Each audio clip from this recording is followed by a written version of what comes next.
Greetings. This is the one you've known as Jesus the Christ. Fear.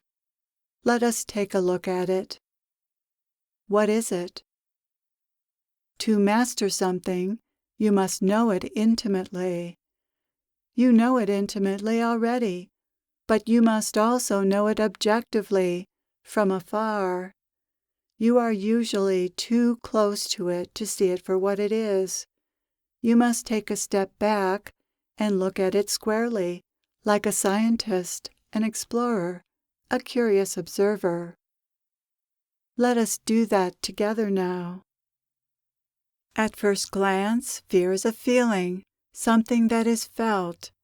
It seems to run through your veins, generally uninvited and unwelcome. You recoil in its presence. It's familiar but shunned. You want it to go away, leave you alone, and never come back. You fear it, that it will stay, that it will return, that it will sideline you, that it will make you weak. And you fear what it says to you. You fear its message. The feeling is bad enough, but the message is the truly bad news. You worry about it. You turn it over in your mind. You strategize about it. What if? You feel powerless in the face of it. The message is where fear's power lies, as the feelings themselves have no power whatsoever to harm you, although the chemicals released in your body on fear's behalf do undercut your well-being. You don't like the feelings, so you fear them. You fear fear itself. But in truth, the feelings of fear are not to be feared. They are powerless and meaningless.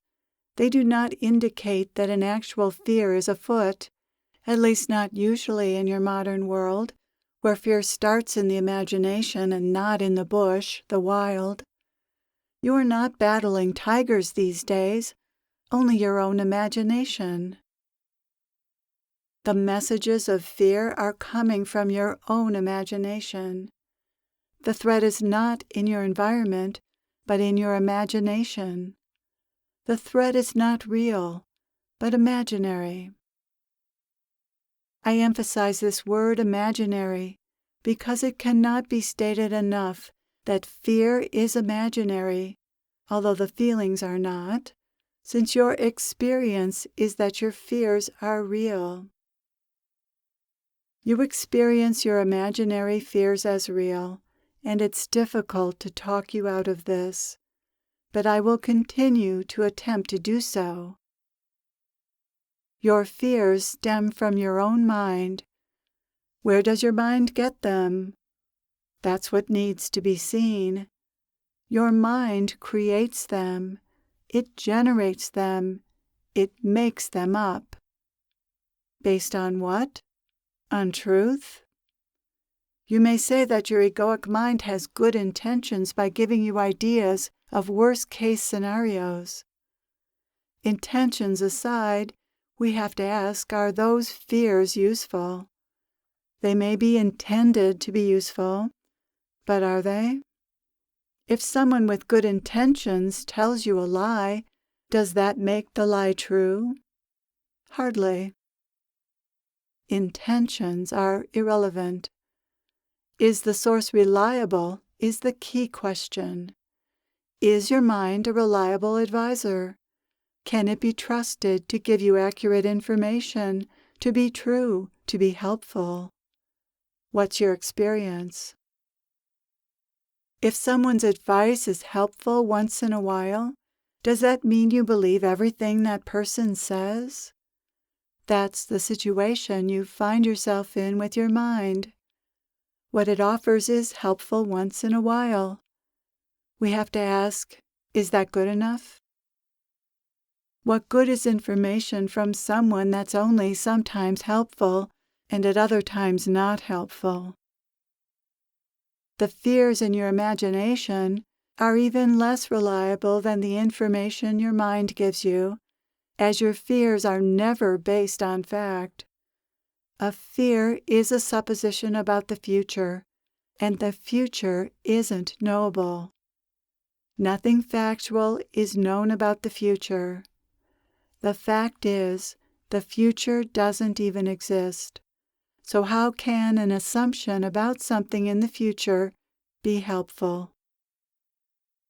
All fears are truly made up and not based on facts. The so-called facts they seem to be based on are facts about the past, what happened in the past. Can the past predict the future?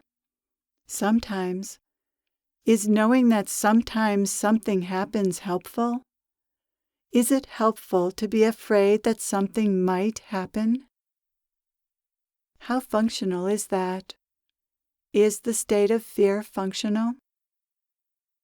If a fearful thought brings you into a fearful state, which is a less functional state than a calm state, unless you're running from tigers, then how can such an imaginary idea about the future help you in your life?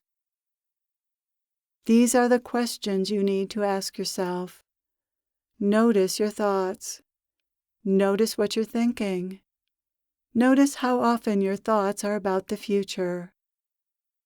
Even the thought, "What should I do next?" is a thought about the future. Do you need even that thought?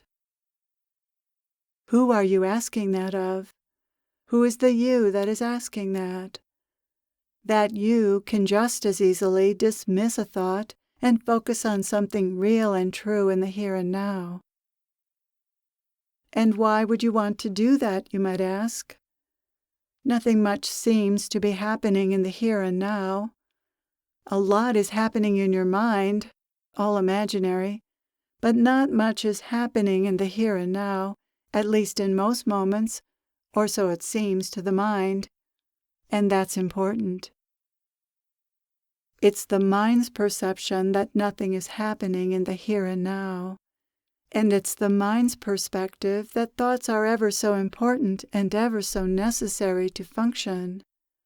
The mind thinks highly of itself. And what if it didn't? Of course, the mind argues for thought and against non-thought. It's arguing for its life. What is this voice in your head that continually draws you, entices you into thought? It seems like you are interested in your thoughts, but sometimes you aren't. So who is this you that is sometimes interested in thoughts and sometimes not? And who is this you that entices you into thought? Are you schizophrenic, divided? What is going on here? Indeed. There is a kind of schizophrenia going on here, not literally, of course, but you are split.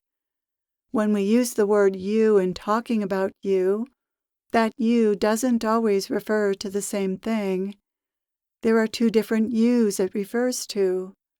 It refers to different selves with often opposing goals or interests.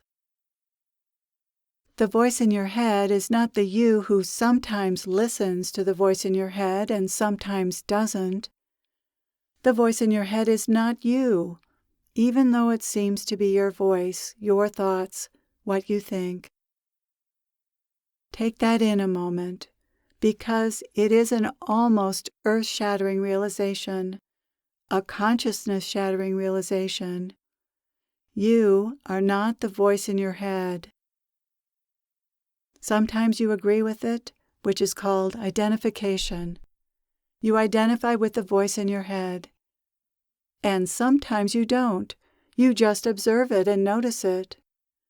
When you observe it and notice it, you are in touch with who you really are. And when you identify with the voice in your head, you're in touch with something else, something that is not who you are, but something that pretends to be who you are, something we often call the false self. There are other names for it as well: the egoic self, the ego, the conditioned self. The voice in your head is not who you are. This is really good news, because the you behind this voice, the ego, is not so wise, not so nice, and not such a great chap to be around. Have you noticed? The voice in your head complains a lot. It's wrong a lot. It judges a lot. It hates. It's angry, spiteful, jealous, petty, and self-serving. If you thought that this is who you really are, then you thought that you were this way. No wonder you felt bad about yourself. And right you should. It's fine to not feel good about yourself when you behave in these ways. That's how you're meant to feel, because you aren't meant to identify with this voice, but with that which is within you that is the opposite of this voice, that which is good, that which is aware of this voice, the real you. This is the best news of all, that you are not the you behind this voice. In fact, there is no you behind this voice. That's why it's called the false self, not only because it isn't the real self, but because it doesn't even exist. There is no you behind this voice. There's just a voice. The best analogy for this is programming. Just as there isn't a real person behind a computerized or recorded voice, there is no entity behind the voice in your head. What the voice says is programmed. And just like a computerized or recorded voice, there is no wisdom inherent in the voice in your head. It is pre-programmed, pre-recorded, so how can it respond usefully to your moment-to-moment existence? And yet this voice is what most people rely on to guide them through life, at least much of the time, without questioning it or even wondering what it is and where it comes from. This voice is the source of all your fears and your feelings of fear, nothing else. Your fears are fearful thoughts that arise from the unconscious mind, which is the repository of the programming and conditioning. Thoughts arise spontaneously, unexpectedly, and often nonsensically from somewhere that seems like nowhere. The unconscious mind contains all sorts of irrational and untrue thoughts, including many thoughts charged with emotion. So when they come into your conscious awareness, they instantly turn into a feeling of fear in the case of a negative thought about the future. You think these feelings mean something, that you should be afraid, that there's something to be afraid of. But actually they mean nothing. They are garbage arising from the cesspool of the unconscious mind. Some fears are very ancient, primal, irrational, and unfounded, yet these can produce the most powerful feelings. Given this, how much can you trust your feelings? It appears that the stronger a feeling is, the truer it is. But is that so? It's more like the stronger the feeling is, the more it's been believed in the past, even by your ancestors, by humanity. But that doesn't make something true. Your ancestors and early humankind believed a lot of things that weren't true. These beliefs have been passed down to you, and they exist in your unconscious mind, in your DNA. They are bad programming, and such programming can't be helpful to you today, even if at some point a belief was true and helpful. This bad programming is drenched in primitive emotions: hatred, fear, revenge, jealousy, greed. Every negative emotion you know as a human being belongs to early humankind, to the lowest stages of your evolution. These emotions are still around, although many have achieved some mastery over them. Nonetheless, they don't serve you and have never served you. This includes fear, as I said. Yes, fear is a negative emotion, an unuseful emotion. It serves no useful purpose. This isn't how you're used to thinking about fear. I am not saying that it's bad to be afraid, or that fear should be stomped out, but rather pointing out that fear doesn't have to be your constant companion, nor is it your friend or trusty guide. The more you honor your fear, believe in your fear, or listen to it, the more it will stay around. This is how the unconscious mind works. When a thought or an emotion is believed and indulged in, the unconscious mind says, "Okay, this is a keeper. This belongs to who I am." On the other hand, if you don't believe a thought or indulge in an emotion, it says, "Okay, we'll let this go," and it arises less frequently. In this way, you determine to some extent what the voice in your head says. This is why it does change and evolve over time with self-discipline, observation, and choice. You can mold and shape your programming, the voice in your head, by observing it and deciding what you believe and how much of a role it will play in your decisions. Again, who is this you that can observe and make decisions about the voice in your head? This you is the one in control, the one with true power, unless you give that power away to the voice in your head. When you do that, when you give your power to that voice, you are giving your power to the primitive aspect of yourself to run your life. This voice is the voice of primitive humankind, as well as the voice of your current conditioning, of your society and your family. But make no mistake, primitive humankind is manifest to a great extent in this voice. Societies work to overcome this primitive side of humankind through laws and religion, but it's still alive and well as the voice in everyone's head. The more you can see the truth about this voice, the more you can gain mastery over it. Mastery of fear is largely a matter of seeing the truth about fear and about this voice and what is behind it or not behind it, because as long as you believe your fearful thoughts, you will be at the mercy of not only the emotion of fear, but all the other primitive thoughts, beliefs, and emotions of the voice in your head.